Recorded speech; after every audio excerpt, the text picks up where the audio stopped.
Hello everyone. Differential equation को solve करने के लिए जो हमें नेक्स्ट टाइप दिया गया है that is the exact differential equation.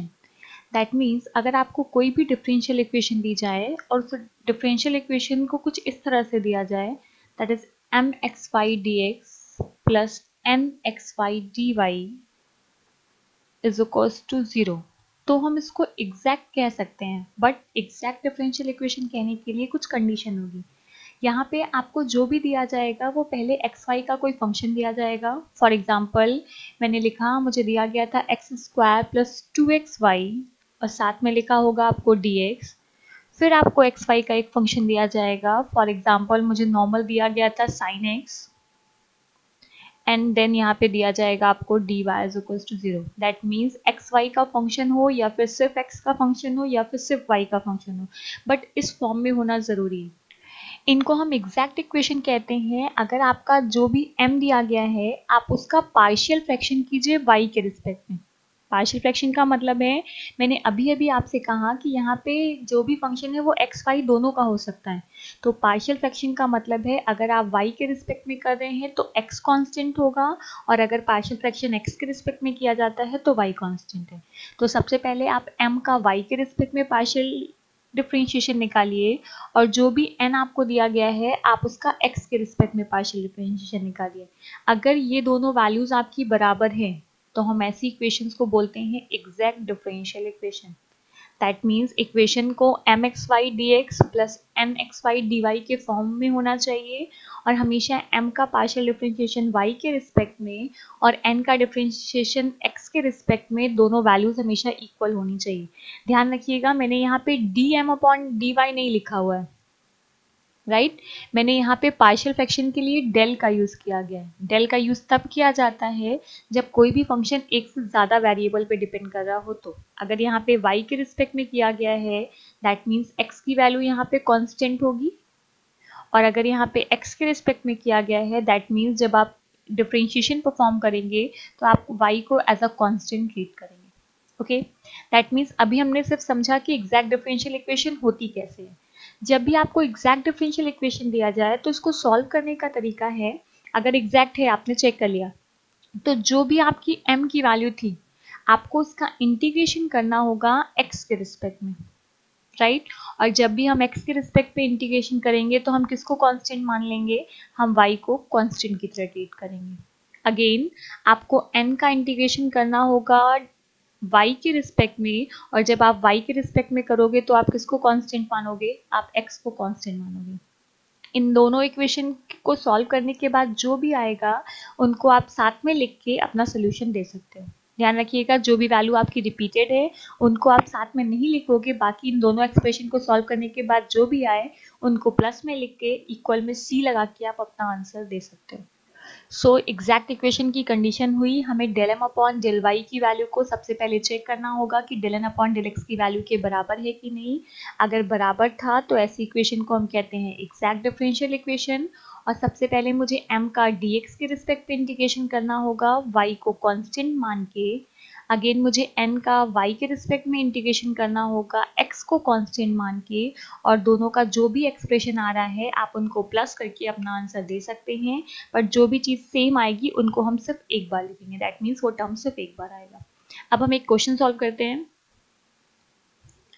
Question दिया गया था मुझे x dx plus y d y is equals to zero, right हमने चेक किया ये एक्स वाई का फंक्शन, ओके एक्स का फंक्शन देन डी एक्स, फिर ये एक्स वाई का function then d y. Check करते हैं क्या ये एग्जैक्ट है। अगर मैं यहाँ कंपेयर करूंगी तो m की वैल्यू क्या मिली मुझे x, और अगर मैं n की वैल्यू निकालूंगी तो this is equals to y। अब मैं m का y के रिस्पेक्ट में इंटीग्रेशन परफॉर्म कर रही हूँ। अगर y के रिस्पेक्ट में कर रही हूँ तो x कांस्टेंट, और कांस्टेंट का इंटीग्रेशन हमेशा क्या होता है जीरो। अगेन मैंने n का x के रिस्पेक्ट में किया, फिर से x के रिस्पेक्ट में कर रही हूँ तो y कांस्टेंट, और कांस्टेंट का डिफरेंशिएशन क्या होता है जीरो। दोनों वैल्यूज इक्वल हैं, दैट मीन्स हम कह सकते हैं कि इक्वेशन क्या दी गई है हमें एग्जैक्ट। ओके, अगर इक्वेशन एग्जैक्ट है तो आपको m का इंटीग्रेशन परफॉर्म करना है किसके रिस्पेक्ट में, x के रिस्पेक्ट में। यहाँ पे आपको दिखाना होगा कि y की वैल्यू क्या है, कांस्टेंट है। मैंने m की जगह पे पुट कर दिया x क्योंकि m की वैल्यू थी हम लोगों की x, और ये हो गया dx। अगेन यहाँ पे y इज अ कांस्टेंट। जब हम x का इंटीग्रेशन परफॉर्म करेंगे तो ये वैल्यू हो जाएगी x square divided by 2, right. Again मैंने n का इंटीग्रेशन परफॉर्म किया dy के रिस्पेक्ट में, यहाँ पे मैंने दिखा दिया x की वैल्यू मेरी कांस्टेंट है, n की जगह पे हम पुट कर सकते हैं y, तो ये हो जाएगा y dy x कांस्टेंट, और जब हम y का इंटीग्रेशन परफॉर्म करेंगे तो it is equals to y square divided by 2। जो भी दोनों इक्वेशंस आपकी आई हैं, अगर आपको फाइनल सोल्यूशन देना है तो उसके लिए दोनों को ऐड कीजिए, दोनों एक्सप्रेशन को। पहला एक्सप्रेशन था एक्स स्क्वायर बाई 2, दूसरा एक्सप्रेशन था वाई स्क्वायर बाई 2, और इक्वल्स टू में हमने कांस्टेंट दे दिया दैट इज सी। सो आप 2 कॉमन भी ले सकते हो, तो ये हो जाएगा x square plus y square is equals to 2c। 2c is a constant, so we use c dash. This is your solution. Okay, that means आपको सॉल्व करना बहुत आसान है, सिर्फ आपको कॉन्सेप्ट ध्यान रखना होगा कि वो एग्जैक्ट है कि नहीं। ओके, नेक्स्ट क्वेश्चन सॉल्व करते हैं। And the question is 1 plus 4xy plus 2y square dx plus 1 plus 4xy plus 2x square dy is equals to 0, right. सबसे पहले जो भी dx के साथ टर्म है आप उसको m बोल दीजिए। तो m की वैल्यू क्या है, m की वैल्यू हो जाएगी 1 plus 4xy plus 2y square, and जो भी dy के साथ है हम उसको n बोलेंगे, ये वैल्यू हो जाएगी 1 plus 4xy plus 2x square, right. m का डिफरेंशिएशन परफॉर्म करने जा रहे हैं हम y के रिस्पेक्ट में, पार्शियल डिफरेंशिएशन है, दैट मीन्स यहाँ पे x as a constant treat होगा। जब आप 1 का डिफरेंशिएशन करेंगे तो वैल्यू हो जाएगी 0। अगर हम 4xy का करेंगे तो 4x पूरा कांस्टेंट है और y का डिफरेंशिएशन होता है 1, तो ये हो जाएगा 4x। अगेन जब हम y स्क्वायर का करेंगे तो 2y, और 2y का 2 के साथ मल्टीप्लाई होगा तो this is equals to 4y। That means ये वैल्यू हमें मिली 4x प्लस 4y। नेक्स्ट अब हम n का पार्शियल डिफरेंशिएशन करने जा रहे हैं x के रिस्पेक्ट में, y को कांस्टेंट मान के। 1 ऑलरेडी कांस्टेंट है, कांस्टेंट का डिफरेंशिएशन 0। अगर हम x के रिस्पेक्ट में कर रहे हैं तो 4y कांस्टेंट, तो 4y को मैंने एज इट इज रखा, x को किया तो 1, एंड x स्क्वायर का करेंगे तो 2x, और 2x का जब 2 के साथ मल्टीप्लाई होगा तो 4x। दैट मीन्स ये वैल्यू भी आपको मिली 4y प्लस 4x। आप चेक कर सकते हैं यहाँ पे दोनों वैल्यूज इक्वल है, दैट मीन्स हमारी इक्वेशन क्या है, एग्जैक्ट। हमें बताना पड़ेगा कि इक्वेशन एग्जैक्ट है कि नहीं, राइट। अब अगर इक्वेशन एग्जैक्ट है तो आपको m का इंटीग्रेशन परफॉर्म करना है x के रिस्पेक्ट में y को कांस्टेंट मान के, राइट। m की वैल्यू थी मेरी 1 plus 4xy plus 2y square dx, y constant है, आप ध्यान रखिएगा। ओके, जब मैंने इसका इंटीग्रेशन परफॉर्म किया तो 1 का इंटीग्रेशन अगर मैं x के रिस्पेक्ट में कर रही हूँ तो दैट इज x। 4xy का अगर हम इंटीग्रेशन परफॉर्म कर रहे हैं तो पहले तो 4y कांस्टेंट है, वो एज इट इज रहेगा, और जब आप x का करोगे तो x square divided by 2, right. 2y square पूरा कांस्टेंट है, तो कांस्टेंट को हम एज इट इज रख देते हैं और वहां पे हम 1 मानेंगे, और 1 का इंटीग्रेशन हमेशा क्या होता है, x। अगर आप इसको अरेंज करेंगे तो ये आएगा x प्लस 2 से 4 की वैल्यू कैंसिल होगी, तो 2x square y plus 2xy square. सिर्फ मैंने टर्म्स को अरेंज करके लिखा हुआ है, राइट। अब हम करने जा रहे हैं n का इंटीग्रेशन y के रिस्पेक्ट में, x को कांस्टेंट मान के। मैंने n की वैल्यू पुट किया, that is 1 plus 4xy plus 2x square dy। यहाँ पे मैंने x की वैल्यू को कांस्टेंट कर दिया। सॉल्व करते हैं, जब 1 का हम y के रिस्पेक्ट में करेंगे तो y प्लस 4xy में 4x कांस्टेंट होगा, 4x को मैंने एज इट इज रखा। अगर आप y का परफॉर्म करोगे इंटीग्रेशन तो that is a y square divided by 2 plus 2x square पूरा कांस्टेंट है, कांस्टेंट को हम एज इट इज रखते हैं, वहां पे 1 मानते हैं और 1 का y के रिस्पेक्ट में करेंगे तो क्या आएगा, y। अगेन आप इनको अरेंज करिए तो y एज इट इज रहेगा, 2 से 4 कैंसिल होगा तो ये हो जाएगा 2xy square plus 2x square y। तो हमारा सोल्यूशन क्या होगा, हमारा जो फाइनल सोल्यूशन होगा वो पहले जो m का इंटीग्रेशन आया है वो पूरा लिखिए। m का इंटीग्रेशन क्या आया था, x plus 2x square y plus 2xy square, right. अब n के इंटीग्रेशन में देखिए क्या आया है, पहली वैल्यू आई थी y, मैंने y को एज इट इज रखा, नेक्स्ट क्या आया था 2xy², आप 2xy² ऑलरेडी रख चुके हैं तो आपको दोबारा नहीं रखना है। नेक्स्ट आया था 2x²y, ये भी टर्म हम ऑलरेडी लिख चुके हैं तो हमें दोबारा नहीं लिखना है। तो ध्यान रखिएगा, जो टर्म आप एक बार लिख चुके हैं वो टर्म आपको दोबारा नहीं लिखना है और इक्वल में सी लिखिए। This is your final solution. आपको जो भी इंटीग्रेशन करने पे मिला है उसको प्लस करके लिखना होगा, बट जो टर्म रिपीटेड है हम उसको दोबारा नहीं लिखते हैं। ओके, तो आई होप आपको इसके क्वेश्चन सॉल्व करना आ गया होगा। एक क्वेश्चन हम और देख लेते हैं ताकि आपको कोई भी डाउट है तो वो क्लियर हो जाए। नेक्स्ट क्वेश्चन हमें दिया गया है e की power y plus 1 cos x dx plus e की power y sin x dy is equals to 0।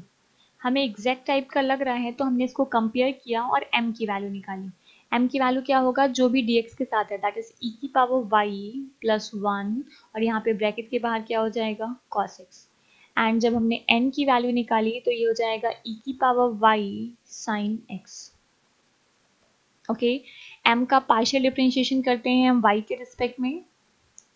अगर हम y के रिस्पेक्ट में कर रहे हैं तो cos x तो एज इट इज रहेगा, राइट। x की वैल्यू कांस्टेंट है तो वो वैल्यू हमेशा एज इट इज रहेगी। e की पावर y का करेंगे तो e की पावर y और 1 कांस्टेंट है तो 0 हो जाएगा।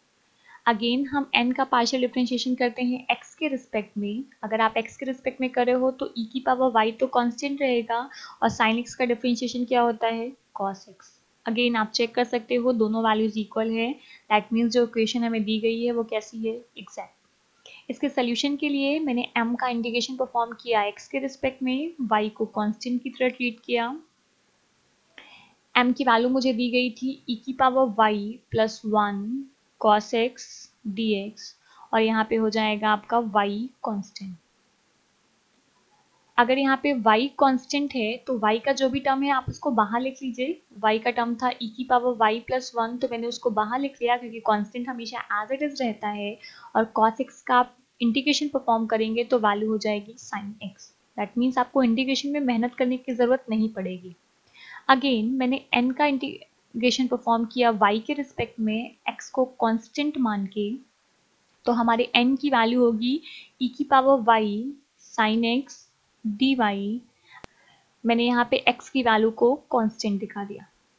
अगर यहाँ पे x की वैल्यू कांस्टेंट है तो sin x को आप बाहर लिख सकते हो क्योंकि कांस्टेंट एज इट इज रहता है और e की पावर y का क्या हो जाएगा e की पावर y। ओके, आप चाहो तो यहाँ पे ओपन करोगे तो ओपन करने पे क्या आएगा, हमें e की power y sin x plus sin x। Okay, तो सोल्यूशन क्या लिखेंगे हम, सोल्यूशन में मैंने कहा जो भी m का इंटीग्रेशन करने पे आया है पहले वो लिख लीजिए, दैट इज e की power y sin x plus sin x। Okay, आप चेक कीजिए n में क्या आया है, n में भी आया था sin x e की पावर y, वो हम ऑलरेडी लिख चुके हैं, दैट मीन्स हमें और कोई टर्म ऐड नहीं करना है और इक्वल्स टू में क्या हो जाएगा। फिर से आप चाहो तो यहाँ पे sin x को कॉमन ले लो तो आपको वैल्यू मिल जाएगी e की power y plus 1 is equals to c। Right, this is your answer. यहाँ पे मैंने इसलिए ब्रैकेट ओपन किया था ताकि आपको समझ में आए कि ये दोनों टर्म्स कॉमन है। अगर मैं ब्रैकेट ओपन नहीं करती तो आपको शायद थोड़ा कंफ्यूजन होता, इसलिए मैंने यहाँ पे ब्रैकेट ओपन करके आपको दिखाया था। तो एग्जैक्ट इक्वेशन का यूज करके आप क्वेश्चन को इजीली सॉल्व कर सकते हैं। आपको बहुत ज़्यादा इंटीग्रेशन के लिए परेशान नहीं होना है कि वहाँ पे जो दूसरा वेरिएबल आपको दिया जाता है उसको आप कॉन्स्टेंट की तरह ट्रीट करते हैं। सो आज की वीडियो में इतना ही रखते हैं, नेक्स्ट वीडियो में आगे कंटिन्यू करेंगे। Thank you everyone.